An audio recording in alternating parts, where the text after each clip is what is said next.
증여 서류에 도장을 찍고 3년 뒤 저희 부부는 우리 집에서 쫓겨났습니다. 그땐 당연한 선택이라고 생각했거든요.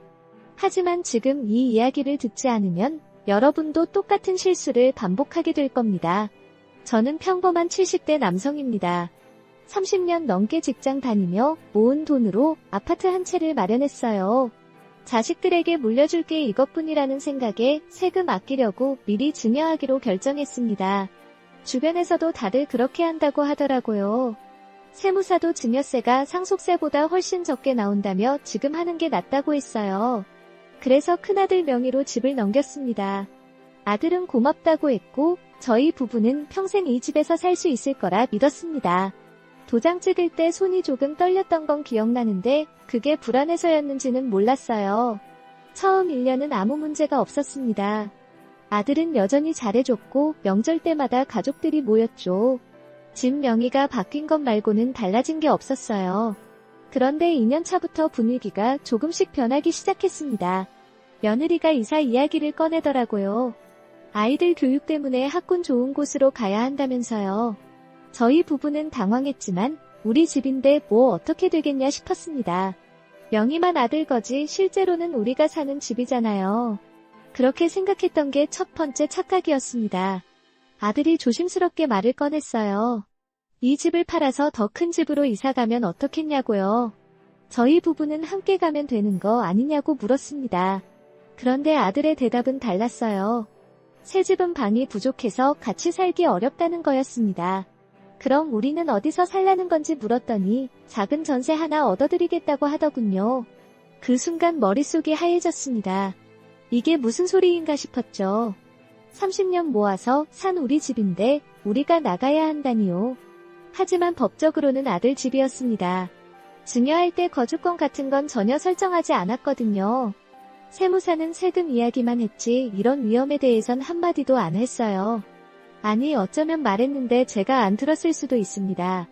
그땐 자식이 부모를 내쫓을 거라고는 상상도 못했으니까요. 며느리는 점점 노골적으로 불편해했습니다. 집안일에 간섭한다고 했고 손주들 교육 방식이 다르다고 했어요. 아들은 중간에서 눈치만 보더라고요. 결국 3개월 뒤 아들이 정식으로 통보했습니다. 다음 달까지 이사 갈 곳을 알아보라고요. 전세금은 5천만 원까지 지원해주겠다고 했습니다. 30년 모은 집이 5천만 원짜리 전세로 바뀌는 순간이었어요. 저는 화가 났지만 아내는 그냥 울기만 했습니다. 법적으로 싸울 수도 없었어요. 증여는 완전히 끝난 상태였고 저희 부부에게는 아무런 권리가 없었거든요. 주변 사람들한테 이야기했더니 다들 놀라워했습니다. 그런데 놀랍게도 비슷한 경험을 한 사람들이 꽤 있더라고요. 증여 후 관계가 틀어져서 집을 나온 경우, 며느리나 사위와 갈등이 생긴 경우요. 모두 저처럼 설마 우리 자식이라고 생각했던 사람들이었습니다. 지금 저희 부부는 작은 빌라에서 삽니다. 전세금은 아들이 준 돈으로 얻었고 생활비는 국민연금으로 근근히 버티고 있어요. 아들과는 연락이 끊겼습니다. 명절에도 연락이 없고 손주들 얼굴도 못 본 지 1년이 넘었어요. 집만 잃은 게 아니라 가족도 잃었습니다. 증여할 때 단 한 가지만 더 생각했더라면 달라졌을 겁니다.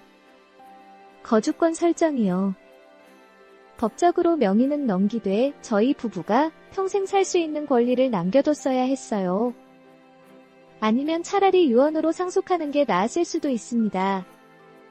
세금 몇백만 원 아끼려다 집과 가족을 모두 잃었으니까요. 주변을 보면 아직도 많은 분들이 증여를 당연하게 생각합니다. 세금 아끼는 게 효도라고 생각하시더라고요. 하지만 증여는 완전한 소유권 이전입니다. 명의가 바뀌는 순간 그 집은 더 이상 여러분 것이 아니에요. 자식이 팔아도 담보로 잡아도 여러분을 내보내도 법적으로 막을 방법이 없습니다. 물론 대부분의 자식들은 그러지 않겠죠. 하지만 며느리나 사위가 개입하면 이야기가 달라집니다. 경제적 어려움이 생기면 달라지고 부부싸움이 생기면 달라져요. 사람 마음은 상황에 따라 변하거든요. 저도 우리 아들이 나쁜 사람이라고 생각하진 않습니다. 다만 상황이 그를 그렇게 만들었을 뿐이에요. 며느리의 압박, 경제적 필요, 자기 가정 우선이라는 현실적 판단이요. 그래서 더 무섭습니다.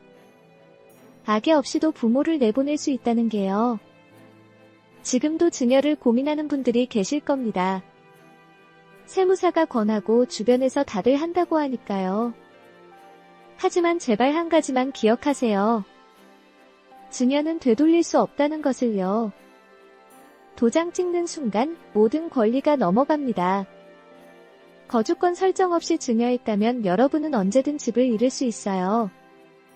자식을 믿는 것과 법적 안전장치를 마련하는 건 별개의 문제입니다. 사랑한다고 해서 계약서가 필요 없는 건 아니거든요. 저는 그걸 너무 늦게 깨달았습니다. 이 영상을 보시는 분들은 저처럼 후회하지 않으셨으면 좋겠어요. 증여 전에 변호사와 상담하세요. 거주권, 사용권, 조건부 증여 같은 안전장치를 반드시 확인하시고요. 세금보다 중요한 건 여러분이 살 곳입니다. 가족보다 중요한 건 여러분의 노후예요. 그걸 지키는 건 자식에 대한 불신이 아니라 현명한 선택입니다. 여러분은 지금 증여를 고민 중이신가요? 아니면 이미 증여를 끝내신 상태인가요? 혹시 비슷한 불안을 느끼고 계신 건 아닌지 문득 궁금해집니다.